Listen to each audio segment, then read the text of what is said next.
Hello, I'm Cindy Arenberg-Seltzer, President and CEO of the Children's Services Council of Broward County. Welcome to another episode of Future First, focused on Broward's children. As you can see, we've still not been able to return to our friends in the studio at Beacon, but they kindly are letting us do a few more virtual shows until we can get back inside. But I promise you, the show will be no less informative in this virtual format. In this episode, we're going to talk about the issue of homeless students and how they are supported through the Broward County Public Schools Homeless Education Assistance Resource Team, the HEART program. Navigating school under the best of circumstances can be difficult enough. Adding housing insecurity to the mix severely compounds those challenges, as did, of course, the recent pandemic. It may surprise you to know that the number of students affected by homelessness in Broward County is quite significant. Even prior to the pandemic, well over 5,000 students attending Broward County Public Schools were classified as homeless. One would imagine that those numbers will be even higher now.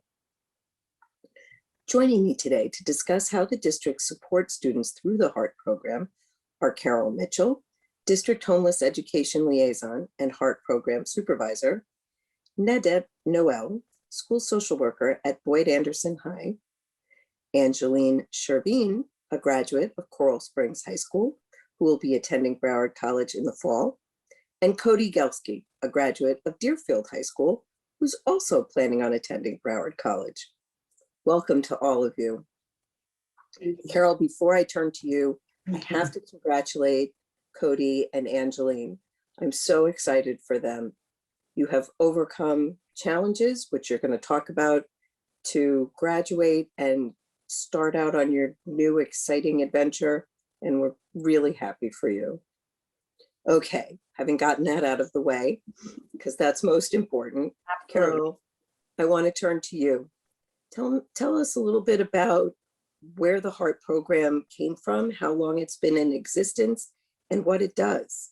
Absolutely. Well, first, thank you very much for having all of us to feature this very important issue of children and youth who are experiencing housing instability. And yet we know that education is that gateway for them, and to ensure that we mitigate to the extent possible any future instances of homelessness or poverty. So thank you very much for having us on the show. So the HEART program is what's known throughout the state of Florida and also throughout the United States. It's technically a homeless education program.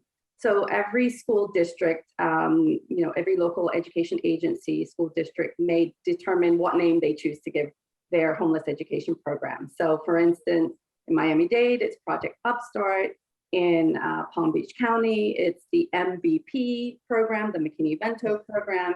And for here in Broward, we wanted to make it more warm and friendly. So even though the word homeless is in our acronym, everyone knows that HEART is the service that looks out for our students that are living in transition and experiencing housing instability. So we don't even have to highlight homelessness necessarily. So in terms of knowing you, I just have to say that knowing you, HEART is a great name for it, because this program is totally done with heart.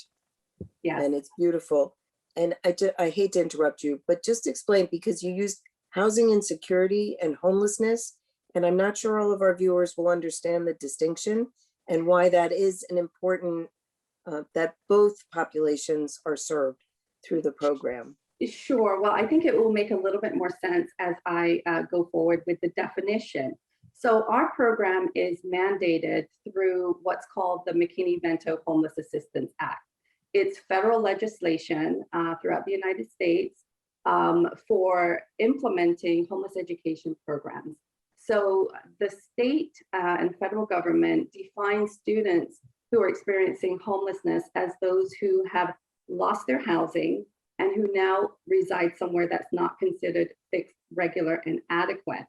The definition tends to be more broad than, say, housing and urban development, because not only are we considering students experiencing homelessness as those who are living in transitional and emergency shelters and who unfortunately may be literally homeless, residing in a car or someplace not intended for human habitation, but we also consider students whose families out of economic necessity have to reside in hotels or motels.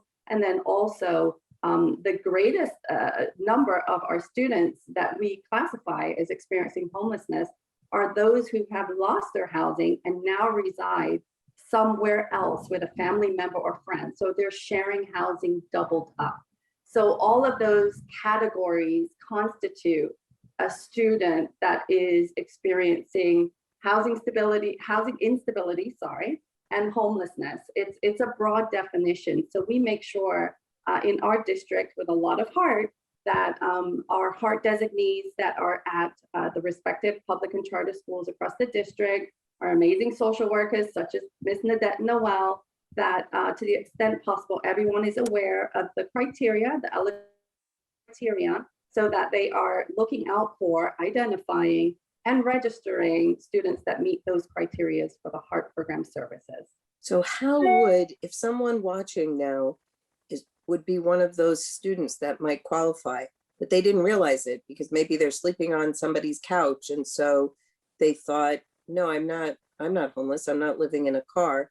How would they go about letting someone know and getting enrolled in the program? So school-age children, pre-kindergarten through 12th grade, of course, our younger ones probably would be depending on the parents to self-disclose, but usually in the middle and high school setting, the students can have that conversation with whether it's their guidance counselor, their social worker. Oftentimes the parents physically present at the school, or they call and explain their situation. And at that point in time, when they've been identified as meeting criteria, they will be registered for the HEART program and receive services to ensure their educational stability.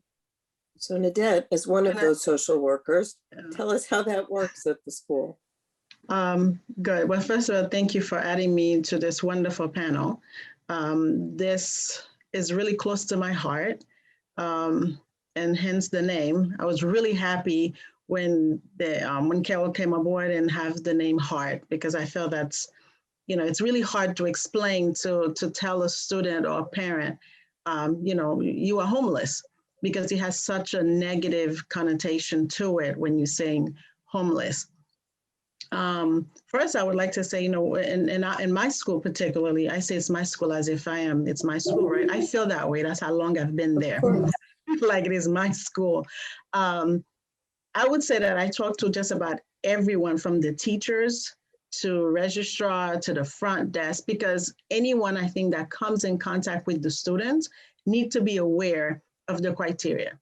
A lot of times at the high school, it's usually through registration. So I've had a lot of, I would say, training and conversation with our registrar to say, hey, if a student comes in and the parent is saying, well, the bills are not in my name, they're in somebody else's name. To me, that's usually the first indication that that parent is experiencing homelessness. And, I'm very particular about, I don't want that conversation to be happening in an open area, because a lot of our parents are embarrassed to say that I am homeless. So usually it's just, okay, so you don't have that information, the bills are not on your name, or I'm staying with someone. And typically for me, when they call me to explain it, this is my favorite thing I'll say to the students, especially when we're talking about immigrant families, or because that's my other passion there, to deal with immigrant families and students. Anyone from the Caribbean in particular, you say the word homelessness, they're like, no, I'm not homeless. I'm not sleeping under a bridge. And so I go in and not just explain it, but I'll take an example. For example, I said to them, so you are my sister and I lose my housing, or I lost my job and I move in with you. You decide if I can stay or not at any given time. And I have twins. I usually tell them, I bring my kids with me and my 3 dogs. Though you love me and you love your niece and nephews, when we start leaving dishes in your sink and the dogs start barking, you're looking like, sis, I love you, but you have to find a place. And if I continue to ignore you, I may come home and my things are outside because you just can't take my 3 dogs. And I really do have 3 dogs. 3 dogs barking, my kids. So usually once I say that, it first is soften that whole ideation that you are homeless. By doing that, my parents usually, oh yes, yes, yes, that's exactly what's happening. I do live with my sister, or I live with grandma, I live like that. So at our school, that is typically how I help the staff and myself, how we present that to the students. So that's how we identify the students there. And I will say the staff at Boyd Anderson, they've done, maybe because I've been there forever, so they've really have gotten this down. Really, really, the teachers, they'll email me and say, I think we have a candidate. They don't even put it in email anymore. I think we have a candidate for heart. So that's how we've been able to identify. And I think that is how most of us, the social workers, whether they are the designee or not at the school, that's basically how I think all of us social workers, we deliver it with heart and with passion. So. Clearly.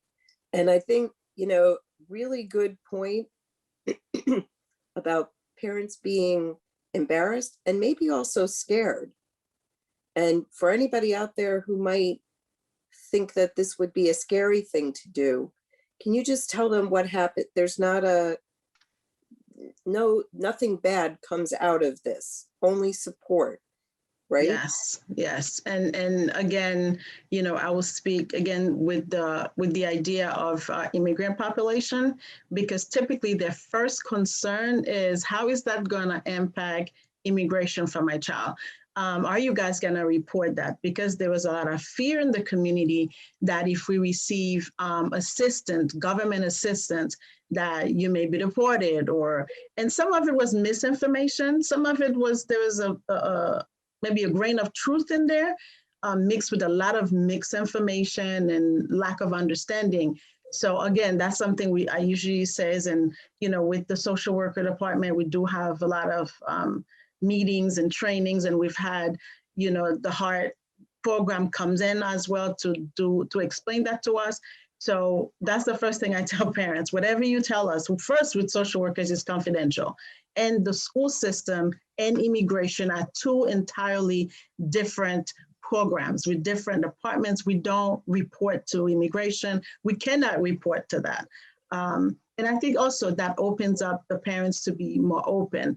And some of our parents that may be applying for housing, they're like, no, if you give me something here, like occasionally we have agencies that are very generous to the heart program that might give us gift cards.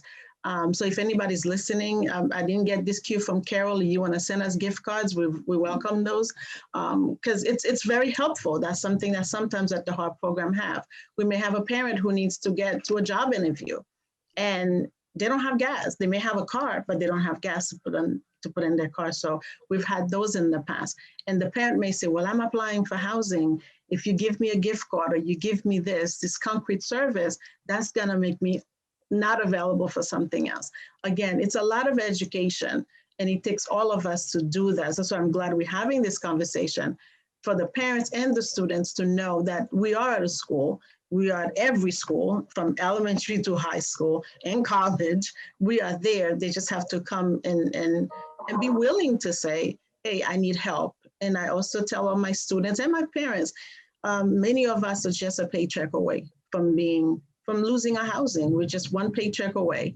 And I think by doing that as well, it just opened up them to the parents, the teachers, to feel more comfortable that they're not telling on the student. We're there to support them, to assist, to make it easier for them to get through their education.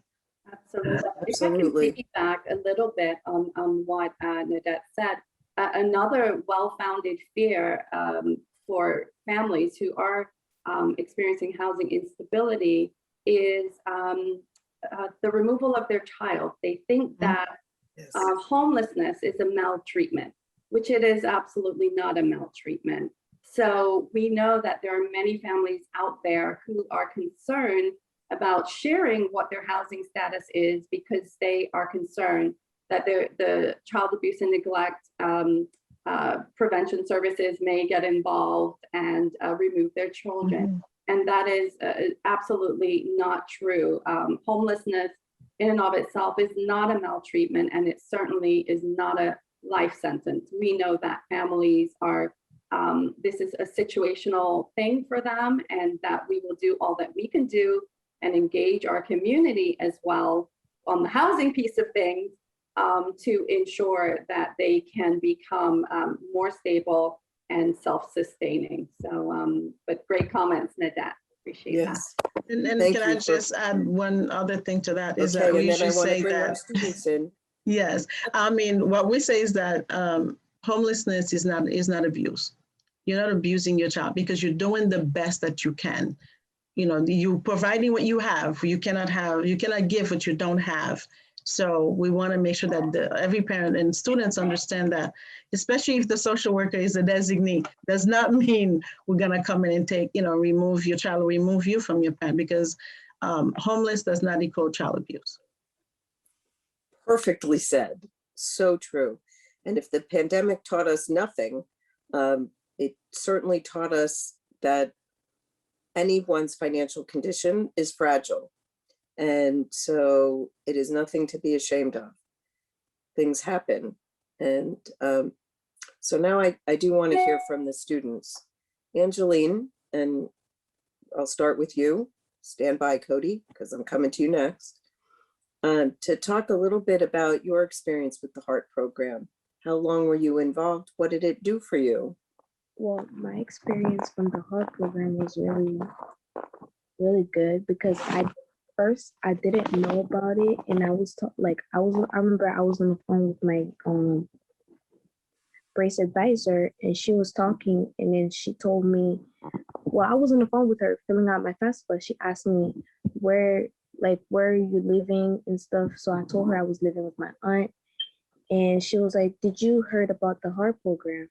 So I told her that no, I haven't heard about it. So she actually got me enrolled with a lady, Miss Linda. So when I got into the program, they were explaining how basically they help with financial aid, and they also help with like stability for people who's not really homeless. I wouldn't call it really homeless, but people who staying in a position where they can't really afford certain type of stuff. So basically, being in the program, it helped me because I got like scholarships and gift cards. It also helped me with some other stuff that I also need, like graduation cap and gown. And I get to talk to a brilliant lady. Every time I need some help, I just go up to her and ask her for help. So Wonderful. Yeah. What are you going to study at Broward College? Nursing. Oh, fantastic. Great career and very much needed now. Good choice. And I'm sure President Hale is very excited to have you going to Broward College. You too, Kody. So tell us a little bit about your experience. My experience with the HEART program was definitely a great one. I started in the HEART program in the 2020-2021 school year. When I registered for Deerfield High School, I was having trouble actually getting in because of the situation that I am in. And from there, I kind of got into contact with Miss Miller, I believe. And I definitely put a lot of my plate this past school year. Because I had a lot of AP classes and I was working a full-time job. And so things were kind of stressful. And it was just nice to have somebody to keep me on track and to be like, hey, have you done this? Sign up for this, do this. And it definitely helped. 2 weeks ago, I believe I went to the senior send-off, and they actually gave me like a dorm package, like sheets, towel, like a bunch of things that I would have to go out and purchase that I no longer have to purchase. And they also gave me a DeLuca scholarship, which I mean was just like substantial for like my college needs, because obviously it's like a really like gives me a peace of mind because I have that scholarship and I have something to kind of fall back on without having to struggle or worry as much. I'm so happy that you got connected to the program. And also hearing your story reminds people, for any out there who might be judgmental about people who are experiencing homelessness or insecurity in their living situation, how hard you work. I mean, this is not a matter of laziness. It's circumstances just sometimes work out that no matter how hard you work, that the conditions may just fall that way. So bravo to you for being able to hold down a full-time job while taking a whole series of AP classes. That's amazing. And what are you going to study at Broward College? I'm going to study business, I believe. Excellent. Good for you.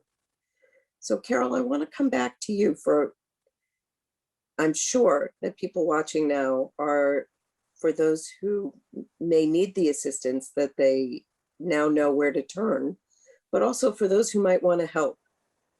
Going back to that gift card and scholarship, how can they help and what should they do?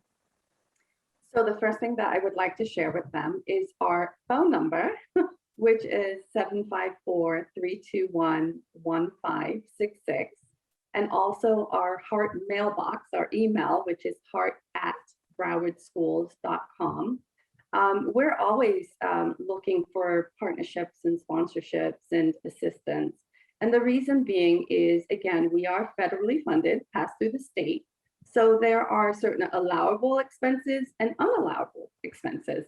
So the things that we ordinarily are able to purchase through grant funding would include like school uniforms, school supply items, backpacks, things of that nature. So gift cards, as Ms. Noel mentioned, are always helpful. Gas cards in particular, regular gift cards, and also sometimes help. We need more than resources, we need hands.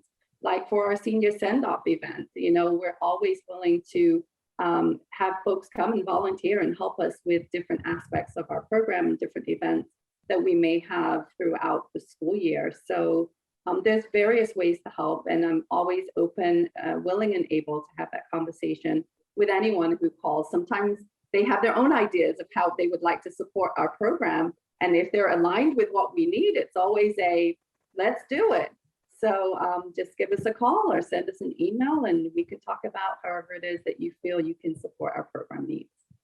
So from big scholarships Big to small. to a gas card to sweat equity, everybody can contribute to help our students be successful. Absolutely. It's all about removing barriers. So, you know, we want them to have those barriers removed so they can enroll in school, they can attend regularly, and they can be academically successful and be promoted onto the next grade. So whatever the removal of those barriers are, we are open arms to accept those, whether it's services and or goods, so that we can supplement those items that we cannot otherwise purchase through federal funding. Excellent.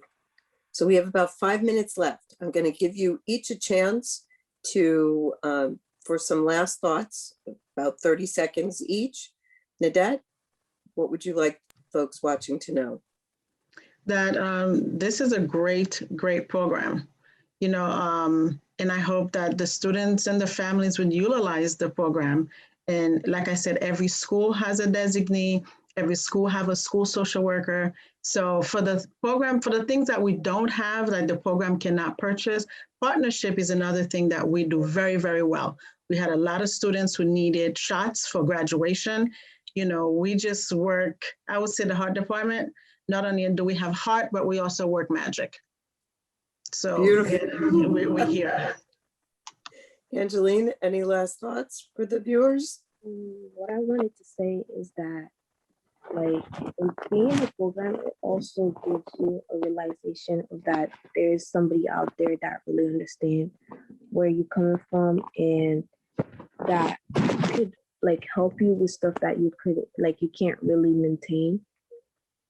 Like, for example, getting the scholarship was really great because I didn't know where I was going to get the money. I would probably take some school years off to actually work it out to get a scholarship, but it was paid for. So being in this program will help a lot. That's what I would say. Beautiful. And you worked hard to get that scholarship. So kudos to you. Kody, how about you, honey? All I have to say really is that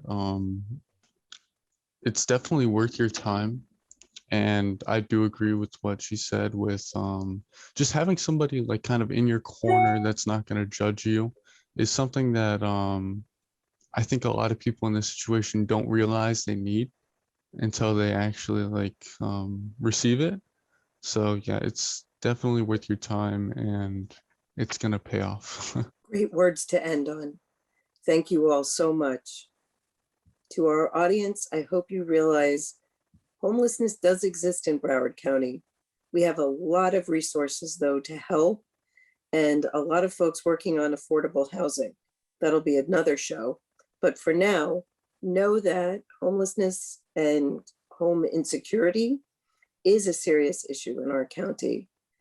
Being housing insecure as a student means that being successful is more challenging, although we have great examples of how you can succeed, likely because of the support of the HEART program. So if you need it, look for the HEART program. And if you can help, please do. I want to thank Carole Mitchell, Nadette Noel, Angeline Chervine, and Kody Gelske for calling attention to this issue and for helping all of our students with HEART. I've been your host, Cindy Arenberg-Seltzer.